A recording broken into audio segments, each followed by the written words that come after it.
मामू थे, वो मुझे बोलते थे आप राइट साइड नहीं देखना अपनी बॉडी को। मेरे ऊपर कमर रखी हुई थी तो मैंने लेफ्ट हैंड से अपना राइट हैंड फील किया। मैं देखता हूँ मेरे साथ क्या हुआ है। मैंने बाजू फील नहीं किया अपनी, मैं ऐसे ढूंढ रहा हूँ मेरी बाजू कहाँ पे है। तो मैंने खाली बैंडेज देखा लगा हुआ पूरे चेस्ट पे और छोटा सा स्टेम था जो बचा हुआ था। तो मुझे जहन में आया कि मैं एक एम्पुटेटेड हूँ, मेरा हाथ नहीं है। जो दिन ख्वाबों के घोड़ों पर सवारी कर खुशियां पिरोने के थे, वो बेहद मुश्किल हादसे का शिकार हो गए। माँ बाप, रिश्तेदारों का कलेजा फटा जा रहा था। अपने बच्चे को इस हालत में देखना जिंदगी की सबसे बड़ी लानत थी। ऊपर से ये सदमा कि जिस दिन शायर को पता लगेगा कि उसका एक हाथ जिस्म से जुदा हो गया तो मासूम बच्चे के ऊपर क्या गुजरेगी। उसी शायर की आवाज आपने इस एपिसोड के स्टार्ट में सुनी। जी हां, वही बच्चा शायर अब्दुल्ला ने अपने हौसले से कहानी पलट दी। वो हिम्मत की मिसाल है।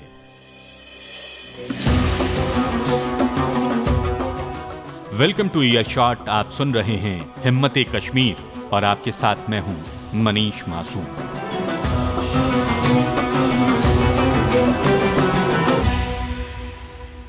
इरादे फौलादी हों तो समंदर पे भी पुल बनता है और एवरेस्ट भी कदमों तले होता है। हालांकि इसको वही करता है जो हौसले के साथ शरीर से भी बुलंद हो। पर शायर ने तो वो कर दिखाया है जिसके बारे में सोचना भी मुश्किल था।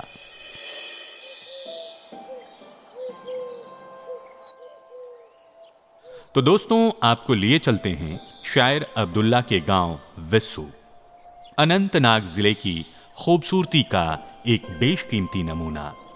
बर्फ से लकदक पीर पांजाल की चोटियों को यहां से देखने का मजा सातवें आसमान पर होने का एहसास कराता है। इसी गांव की बात है। रोज की तरह वो भी एक सुबह थी। अल्लाहु अकबर, अल्लाहु अकबर। अजान की आवाज के साथ छोटे छोटे बच्चों के जागने का वक्त हो चला था। कुछ अलसाए आंखें मलते आलस को बिस्तर पर छोड़ने को राजी न थे। इन्हीं में से एक था शायर। माँ बाप ने बड़े प्यार से अपने लाडले को शायर नाम दिया था। जितनी शांत आवाज आपने सुनी, शायर बचपन से ही उतना ही मासूम और संजीदा है। अच्छे तालीम वाले पेरेंट्स ने बच्चे का दाखिला अनंतनाग के कॉन्वेंट स्कूल में कराया। रोज सुबह स्कूल की बस आती, शायर गांव के बाकी बच्चों के साथ उसमें सवार होता और चल पड़ता स्कूल के लिए। नन्ही आंखों में बड़े सपने तिरछी शेप वाले पहाड़ी पेड़ों के ऊपर बस की स्पीड के साथ तैरने लगते। बस में गांव के बच्चे होते तो शरारतें भी होती। हाँ, तो उस दिन हुआ यूं कि 11 साल का शायर स्कूल जाने को तैयार हुआ। घर के सामने स्कूल की गाड़ी आई, वो आराम से जाकर बैठ गया। बस चल पड़ी स्कूल की तरफ। फिर क्या हुआ, ये खुद शायर अपनी जुबानी बता रहा है। हमारा गांव में थोड़ा स्टीप है, डाउनहिल।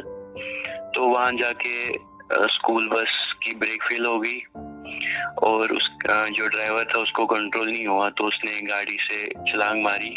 मैं अनफॉर्चुनेटली गाड़ी के डोर पे आ गया। तो आगे जाके एक बहुत बड़ा पत्थर था, तो उसके साथ गाड़ी टकराई और गाड़ी ने पलट खा ली।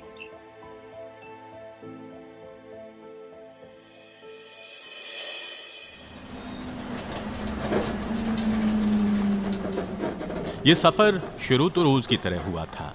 स्कूल बस आगे बढ़ी, बच्चे अंदर ही उछल कूद मचा रहे थे। सब कुछ नॉर्मल था, पर अचानक बस का बैलेंस बिगड़ा और वो बिना लगाम के आगे की तरफ भागने लगी। ड्राइवर का बस पर कोई कंट्रोल नहीं था। बच्चों को इतना क्या पता कि बस में क्या हुआ। उन्हें तो लगा बस जो है वो चले जा रही है। बेकाबू बस को छोड़कर ड्राइवर कूद गया।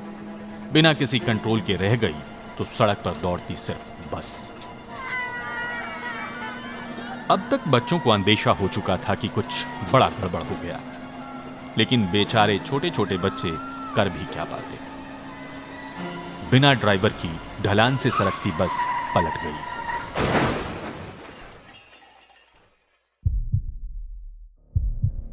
बस के दरवाजे से लुढ़क कर 5 साल का एक बच्चा नीचे आ गया। शायर भी बदकिस्मत था, बस के नीचे उसकी बॉडी के पार्ट भी आ गए। ये पूरा वाकया चंद लम्हों में हुआ। उसके बाद सब कुछ ब्लर हुआ और फिर ब्लैकआउट। काफी खौफनाक सीन था।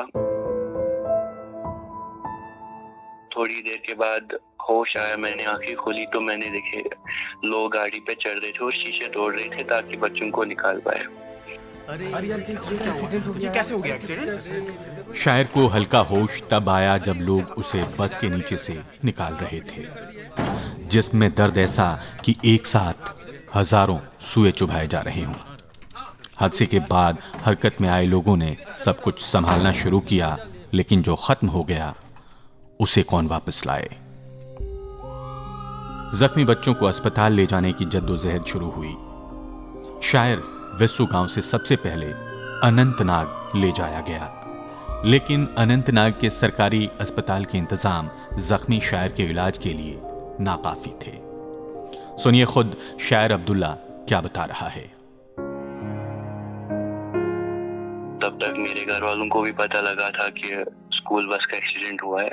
उन्होंने जो हमारा डिस्ट्रिक्ट हॉस्पिटल है वहाँ पे कॉल किया तो उनको बोला ऐसे इमरजेंसी तैयार रखना, मेरे बेटे को चोट पहुंची है। तो इंजरी ग्रीवियस थी तो उनसे कंट्रोल नहीं हो पाया, तो उन्होंने मुझे रेफर किया स्किम्स, जो कि सबसे बड़ा हॉस्पिटल है जम्मू एंड कश्मीर में।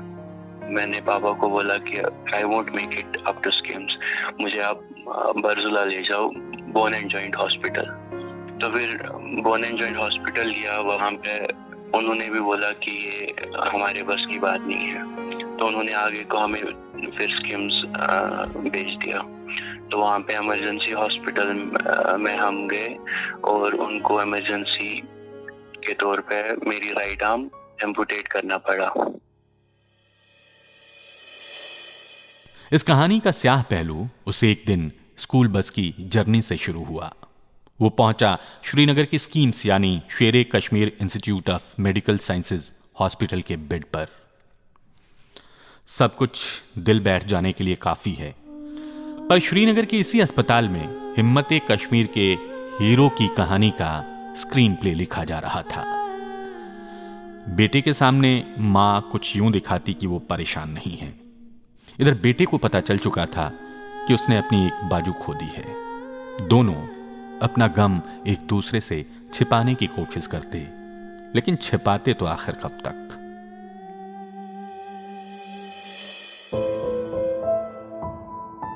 घर में कोई एम्पुटेशन नहीं देखा था लाइफ में। हमेशा मेरी हालत वैसी होगी, मैं सड़क पे आ जाऊंगा।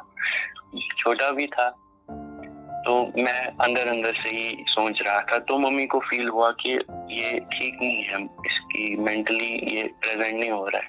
तो मम्मी ने मुझे बोला क्या प्रॉब्लम है। तो मैंने उसको नहीं बोला, तो उसने मेरे को बहुत इंसिस्ट किया, तो मैं रो पड़ा उसके सामने। कहा मम्मी मुझे पता आप क्यों रो रही थी, तो मेरे साथ ऐसे हुआ कि मेरी एक बाजू नहीं है। तो मम्मी ने बहुत रोया, बहुत ज्यादा रोया। तो मैंने उसको बोला कोई बात नहीं, देखते हैं क्या होगा। आंसुओं के रास्ते दिल का गुबार बाहर निकल जाता है। शायर रोया तो बहुत, माँ बाप को रोते देखा, लेकिन आंसुओं के सैलाब ने उसकी हिम्मत के चट्टान को खरोच तक नहीं पहुंचाई। वो और मजबूत होता रहा। अस्पताल के बेड से ही जिंदगी की नई कहानी लिखने की शुरुआत हो गई। ऊपर वाले ने मुझ में इतनी हिम्मत दी थी कि मैंने उस एज में समझ पाया कि कोई बात नहीं, ये होता रहता है। तो मैंने मूव ऑन किया अपनी लाइफ में। मैं अभी एडमिट ही था, मेरा अबाउट 1 ही महीना हुआ था एडमिट हुए। तो पापा ने पेन लाया, कॉपी लाई, बोला आप ABCD नए से लिखने शुरू करो, प्रैक्टिस करो लेफ्ट हैंड से। तो मैंने हॉस्पिटल से ही नए से ABCD लिखना शुरू किया। शायर रुकने वाला कहाँ था। मुसीबत आई गई, पर वो टिक गया अपने सपने को सच करने के सफर में। एक हाथ से शर्ट, टाई, पैंट, जूते ये सब पहनना हमें नामुमकिन लगता है भी। शायर अब्दुल्ला ने इसे भी आसान कर लिया। पहले अम्मी कपड़े लत्ते पहनाने में मदद करती, पर शायर ने ये सब कुछ खुद से करने की ठान ली और किया भी।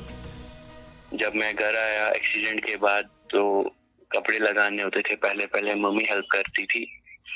तो फिर टाइम टू टाइम मैं मम्मी को बोलता था मैं खुद करूंगा।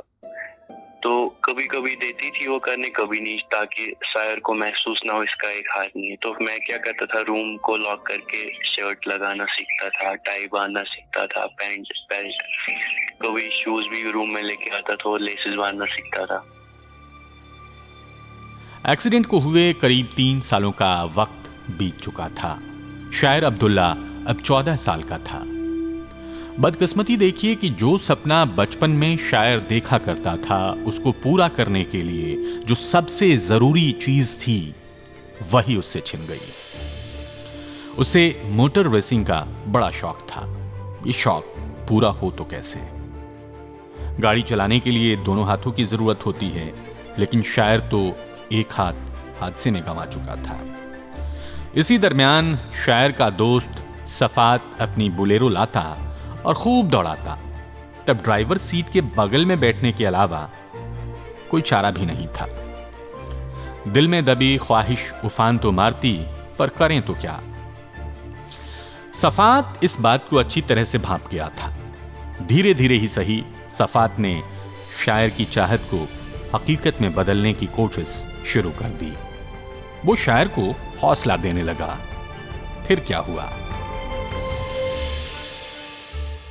बचपन से शफात उसका नाम है, तो वो मेरे घर गाड़ी लेके आता था अपनी। वो बोलता था आप बैठो ड्राइविंग सीट पे, मैं इस साइड बैठता हूँ। तो मैंने शुरू की चलानी और वो गियर शिफ्ट खुद से करता था। मुझे खाली बोलता था शायर आप क्लच दबाओ, तो मैं क्लच दबा के वो गियर शिफ्ट करता था। मेरा हैंड स्टीयरिंग से उठता नहीं था। टाइम टू टाइम जब थोड़ी सी कॉन्फिडेंस आई, तो उसने मुझे बोला आप कोशिश करो गियर खुद देने की।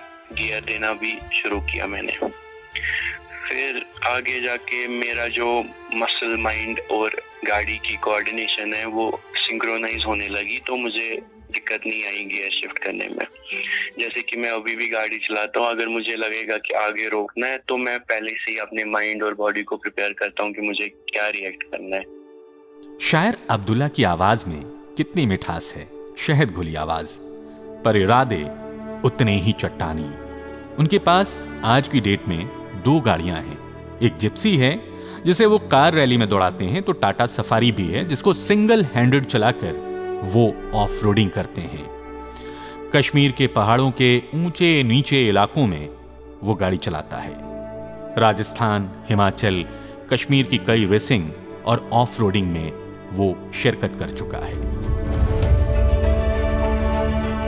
सलाम है खान फयाजा और फारूक अहमद की औलाद को, जिसने नामुमकिन को मुमकिन कर दिखाया। मिलेंगे अगले एपिसोड में हिम्मत कश्मीर की एक और कहानी के साथ। तब तक के लिए आप रखिए अपना बहुत ध्यान। खुदा हाफिज, नमस्कार।